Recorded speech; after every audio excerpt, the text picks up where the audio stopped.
Miraba daholy a miraba arivariva elaela indray tsika tsy mifankahita teto fa amin'izao andro ariva be zao indray vao tafahoana eto fa tsy maninona izao aloha mba misy taona kely dia manararoatra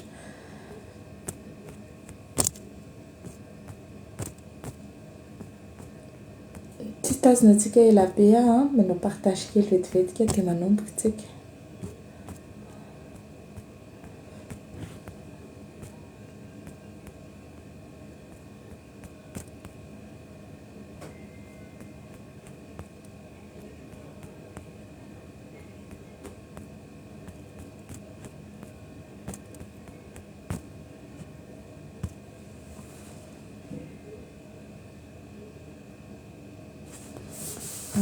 Bonsoir daholo. Araky ny titre izay nataoko amin'ity direct arivariva ity dia hoe hiresaka momba ny toyan'ny Rara Raissa Guety tsika sy ny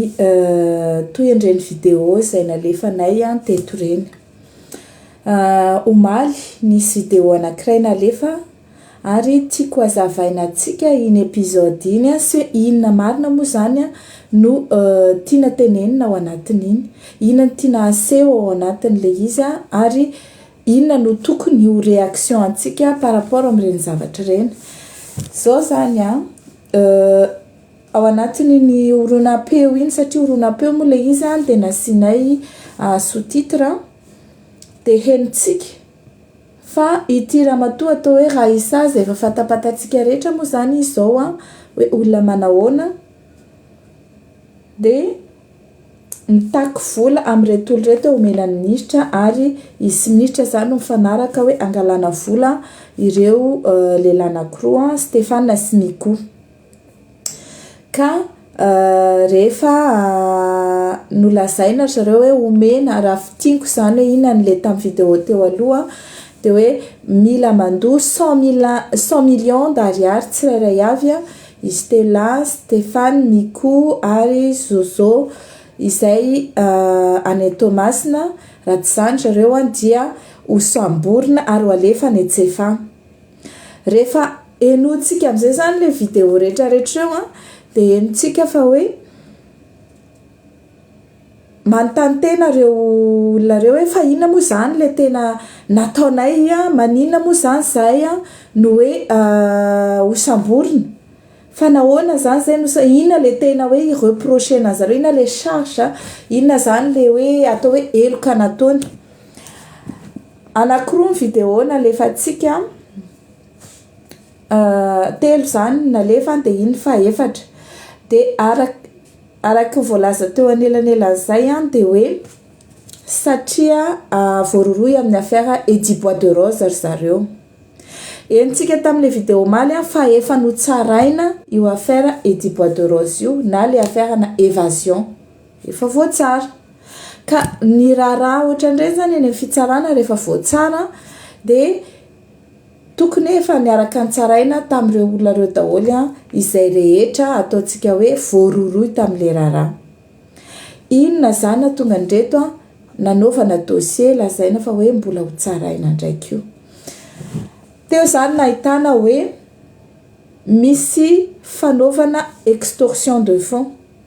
ary ny tiantsika ho tenena dia hoe misy olona miraitsim-kombakomba amin'ireo mpitondra ireo manao rabatteur dia manao extorsion de fonds, manao raquette, manao chantage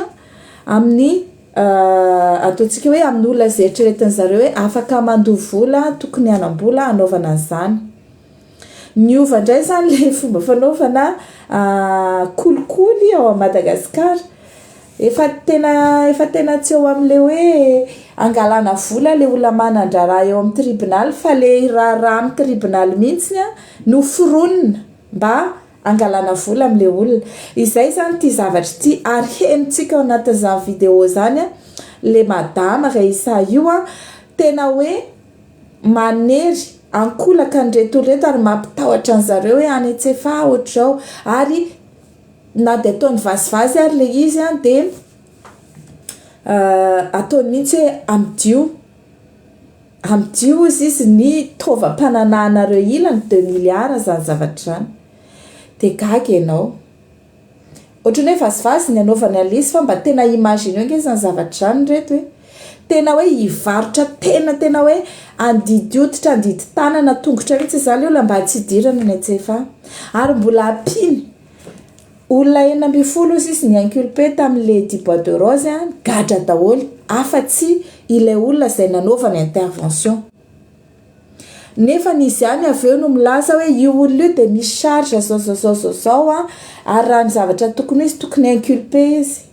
tsy miditra lalina am'le dossier tsika fa miditra lalina eo am'le hoe fa iza ity vehivavy ity satria tsara hitanareo ngambany tsara fantatrareo fa am'izao tsika miteny zao de maro be ireo olona zay karamainy io raisa io anadio ny tenany ary anadio ihany koa ny zavatra nataony iny manakarama olona de manakarama mpanao gazety manakarama olona soi-disant mpanao gazety nefany mpitady vola mercenaire olona tsy manana azon-damosina rehetrarehetra zao androany de ireo olona reo ndray manao compte fake marobe mamoaka hoe amoaka dossier mombana zany de zay hoe rehefa ifamoaka dossier de mba ataovy manandanja le izy ohatran'le avoakanay ireny zay rehefa mamoaka dossier tonga de fanodikodinam-bolam-panjakana no hiatakena ianareo kolikoly ny atakena ianareo mba zavatra tena hoe infraction mamoeitra eto amin'ny firenena fa ny zavatra anenjenjareo anahy de hoe atteinte à la sûreté de l'État eto ingena manao Facebook raha de efa lazaina fa atteinte à la sûreté de l'État eto inge vao manao famorimorim-bahoaka ianao de fa atteinte à la sûreté de l'État inona moa zany le atteinte à la sûreté de l'État namoahany Premier ministre Christian Tsay fitoriana sy fisamborana na io tamin'ny mois de janvier 2019 inona le izy fa noho ny fampidinanay olona teny an-dalambe teny amin'ny 13 mai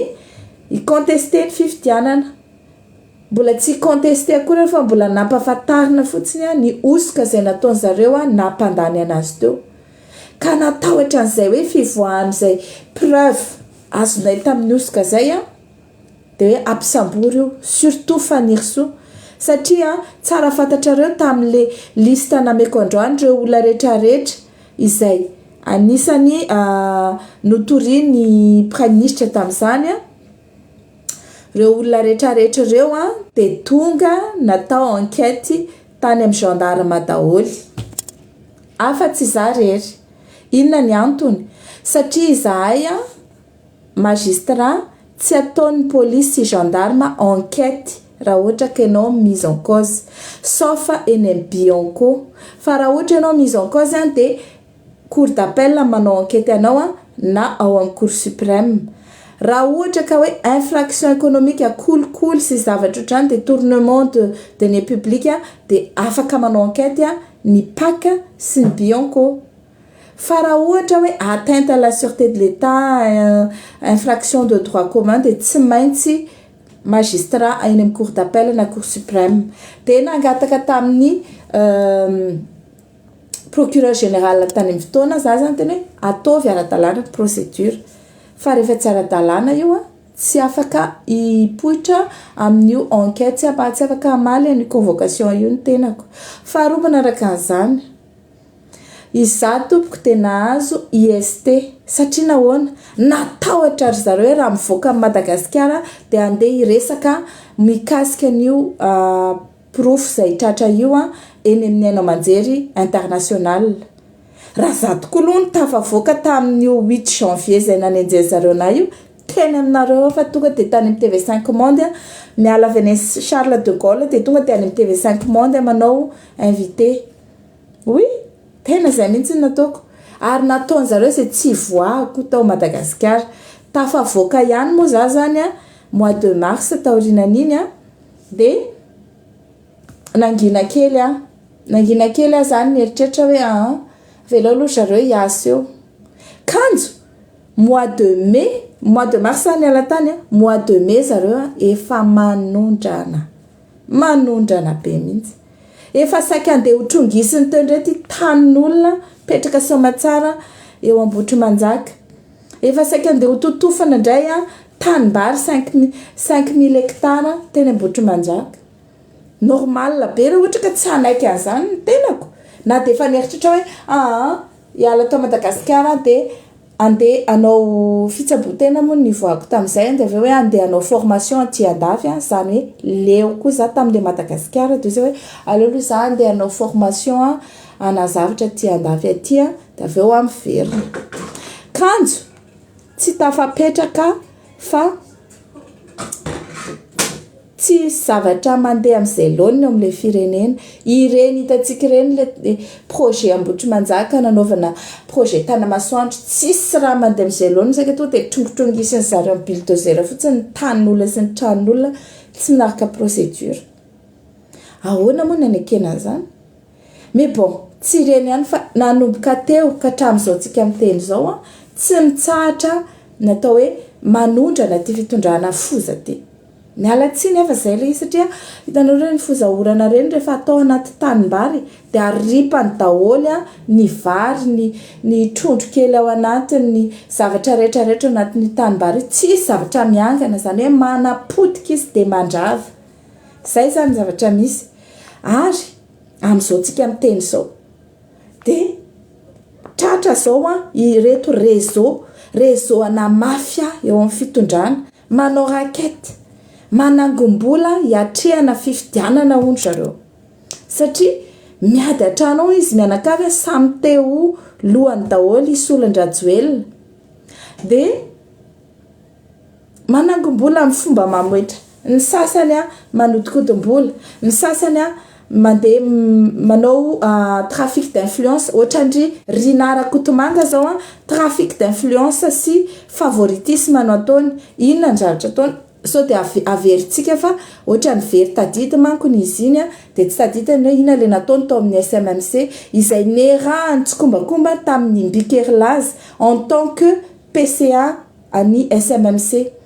président du conseil d'administration Mbikerlazy ary ny Sipandrina atao hoe Mondo no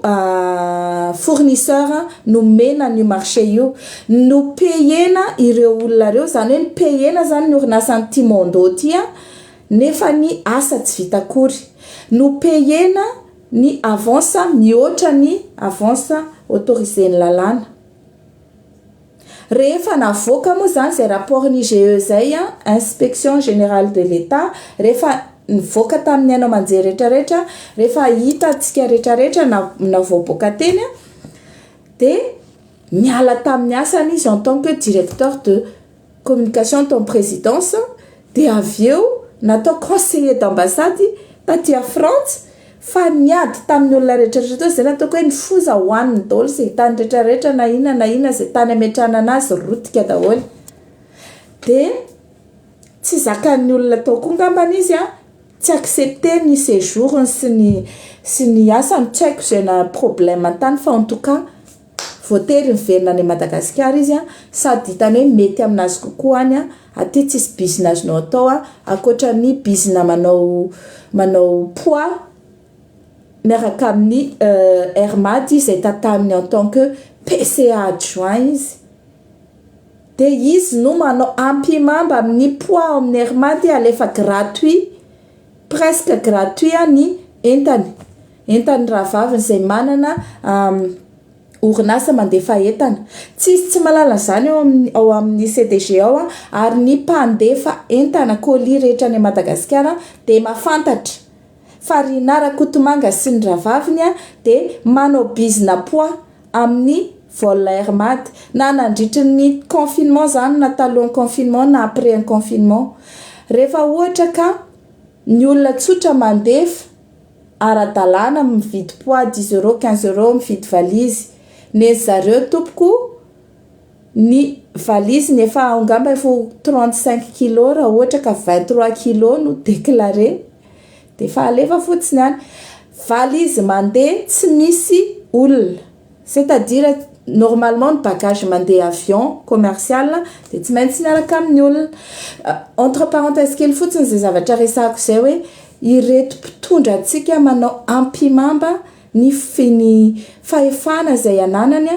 angonona-karena satria te hiatrika mafy an'izao fifidianana amin'ny 2023 zao na mieritreritra koa hoe mandalo ny fotoana sao dia hipitika teto daholo tsika mianakavy ka dia araroty aloha ny fotoana ahafahana mihinana.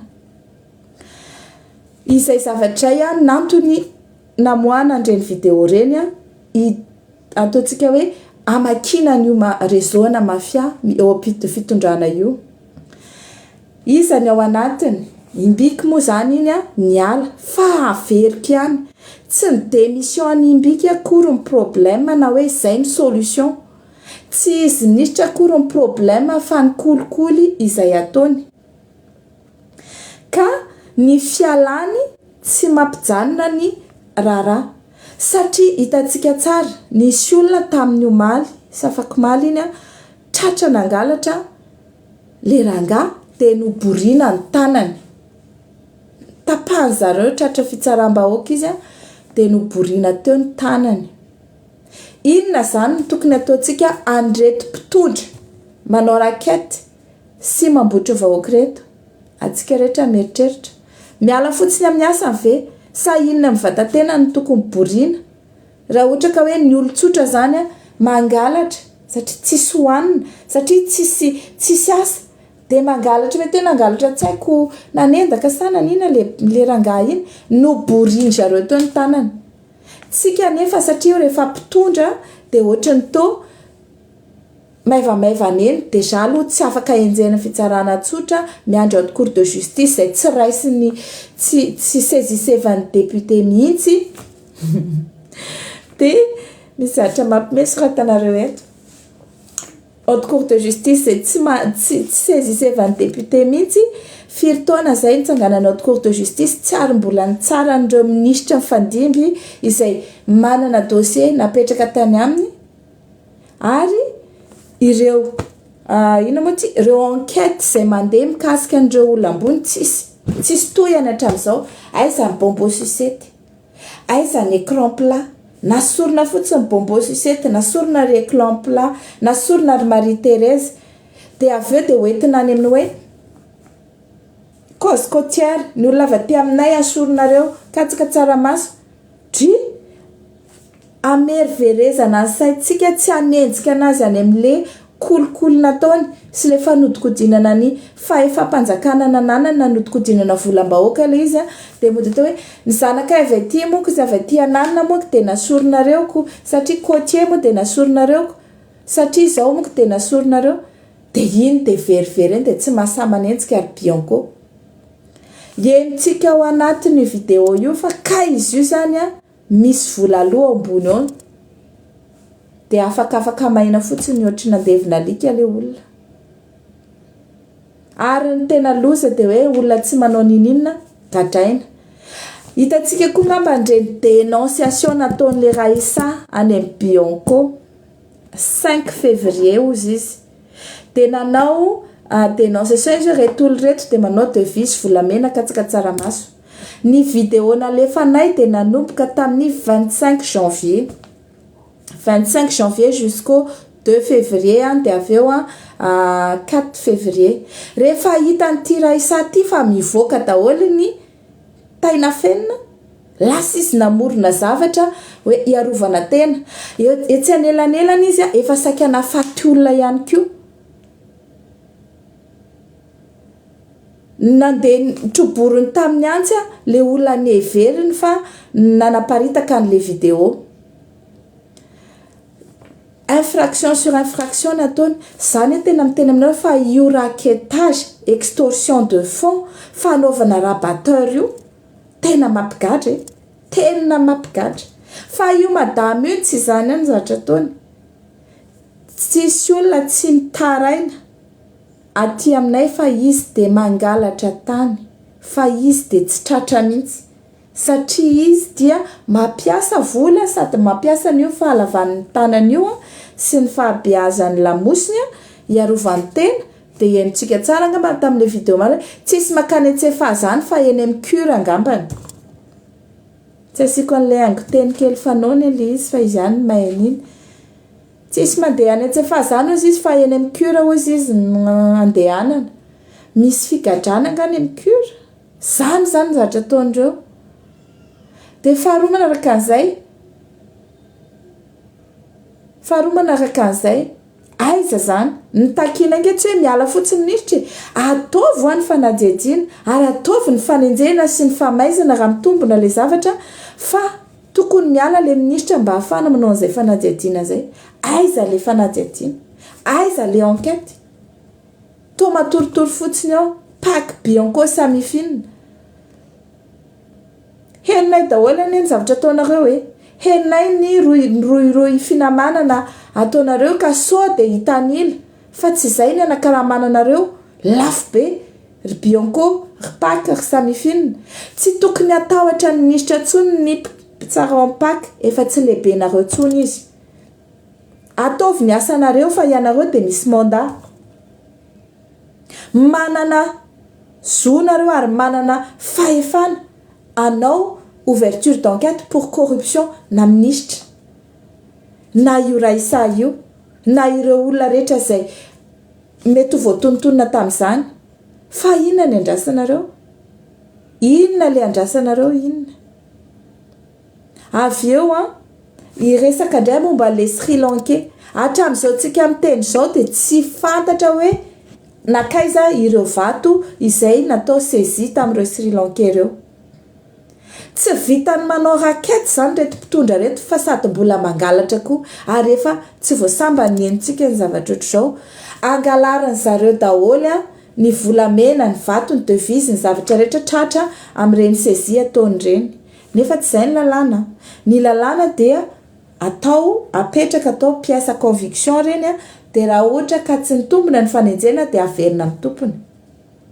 ty zavatra ty hatramin'izao tsika miteny zao na anjavina ny vato tsy ekena zany hitantsika tamin'ireny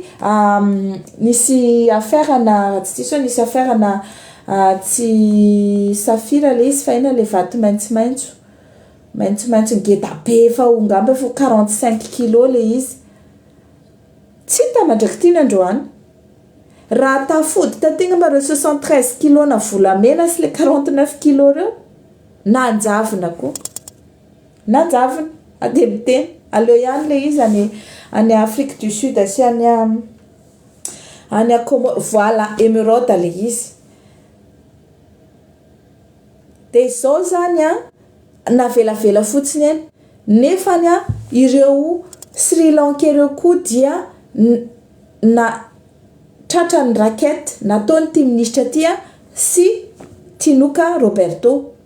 milaza manko nareo aiza le proof fa proof inona diona tsy mila proof be dia be rehefa misy proof anankiray dia efa ampy ilazana fa afaka sokafana ny fanadihadiana dia anjara indray ny mitondra ny proof hoe tsy nanao rakety izy ka tsy nampandoa écolage an'ireo olon'ireo izy fa satria raha ny élément anty-tanànay tompoko dia angalany Tinuka écolage daholo ny olona rehetra izay manao vato ny olona rehetra izay mamoaka zavatra avy ao ilakaka ao na manamarina na manana ny diso dia angalany efa naniraka olona taty Tinuka mba teneny fa nirso aza tenenina za koatr'zao ny intimidation ny fanambitambazana ny tsaikitsony tsy aty zany fa ela loatra koa ny nanjakazakany io Tinuka faux diplômé io faux diplôme nataony saika anaovany CEDS tratra le izy condamné izy dia zao izy lazainy fa hoe efa infirmé le didy infirmé amin'ny ahoany satria nandovola tao dia infirmé le didy vavany Tinuka zao no ny teny fa nanao faux diplôme izy dia avy eo mody nakasary niaraka tamin'ny estime ny vidy rehefa vita le faux diplôme dia nandeha ny vidy diplôme indray iny ve na andeha anao mémoire ro hain'indrangah iny tsy misy raha iny zéro double inona ny zavatra hainy iny akoatra manao rakety ankoatra ny mandeha maka zavatra n'olona gauche droite ny ankoatrizay tsy teneniko dia avy eo dia hitantsika tsara ao amin'ny ministère en transport izao ary mieritreritra izy andeha hiditra ao ministère amin'inona satria efa fantany fa hoe en tant que transport efa mirakete foana izy ao amin'inona mety mbola moramora kokoa aminy manao rakety mafimafy amin'ireo olona izay miasa izay mpiantsetra eo amin'io minina io fa za dia miteny raha mbola mi-insiste ty fitondrany Andry Rajoelina ty hitazona andreo foza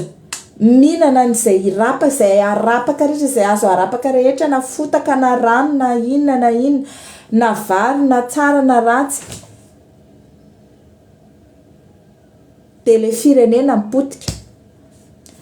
tamin'ny 12 janvier 2022 nanao fandarana teo amin'ny invité du jour io ministre ny transport io dia niteny izy hoe ny antony nanajanonana ny Aerostral katsaka tsaramaso le ATR nampiasaina zao dia tsy adapté amin'ny climat sy ny moa zany ny toetany malagasy nefa efa hatramin'ny 2005 ireo ATR reo no nampiasain'ny Hermad dia nampiasain'ny Tsaradia misy zavatra ao ambadika ao fa isy bizina tiany atao satria lazainy fa $196,000 isam-bolana ozy izy ny anofanan'ireo ATR reo kanefa namaly avy hatrany ny Aerostral le 18 janvier 2022 tsy $193,000 zany no anofanan'ireo fa $75,000 eo zany dia tsisy taitra antsika manakavy misy surfacturation nge zany eo ao amin'ny Hermad zay Rinara Kotomanga no PCA adjoint ao dia manao surfacturation zareo zany lazainy any amin'ny fanjakana takiny amin'ny trésor public takiny amin'ny Hermad $196,000 isam-bolana ny ofandreo ATR reo kanefa zavatra $75,000 dia mbola manaiky fetsika nijanonandreo eo dia mbola manaiky fetsika hoe avela fotsiny eo izy anohy miasa ratsiny dia avy eo dia amoaka dossier mombana mba zavatra fahay tena mba zavatra fahay fa nenareo aloha zao potika le Hermad anaovany anazy potika daholo izay ale dia mbola andeha ho any minina koa zay zany no teneniko antsika mbola mamerina trany tsy vitany démission le izy fa mila enjena daholo izay nanao kolikoly mila saziana araka ny lalàna fa rehefa ohatra ka miala fotsiny le olona dia manjary mieritreritra le namany ambony azo atao ty dia tohizany foana le izy dia potika le firenena dia zao jerevo ny zavatra mitranga anikongo na hodikodiny zareo ny don tokony omenany traboina dia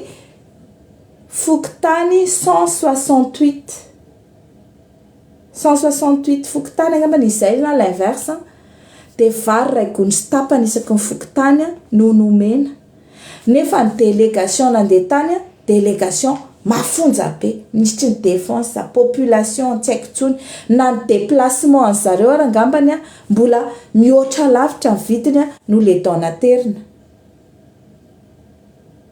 avy eo menaka intelo ny kapsily mbola tsisy teto tany zany tao anatin'ny 90 taona hoe afarana amin'ny kapsily ny menaka omenany trabona fa hatram'izay dia tavoangy na menaka nomena ary vary na migony 5 kg na migony 20 kg na 30 kg 35 kg maninona zao potipotehana ohatran'izany le firenena dia zao farany io navoakako tamin'ny publicationko tamin'ny ariva teo io fa voarainay aty ny rapport d'audit ny Cour des comptes mikasika ny fampiasam-bola tamin'ny Covid ary nameko anareo ny sombony eo amin'le sommaire milaza hoe inona daholo ny tsy fahatomombanana sy fandikan-dalàna hitan'ny Cour des comptes eo. Izay no resahantsika amin'ny andro manaraka eo amin'ny publication sy amin'ny vidéo ka dia arao tsara ary. Fa na izany dia tsy apetrakintsika ty resaka corruption ty na dia misy scandale isan'andro ary. Izay fa dia tsy tazona antsika ela fa ny andro efa alina be ihany na ny Madagasikara na ny eto a Frantsa fa dia mametraka ny veloma mandram-piona ho antsika rehetra indray dia faly mahita anareo atsoatsy rapitso ravakapitso bientôt dia tsara mandry daholo mandram-piona ary.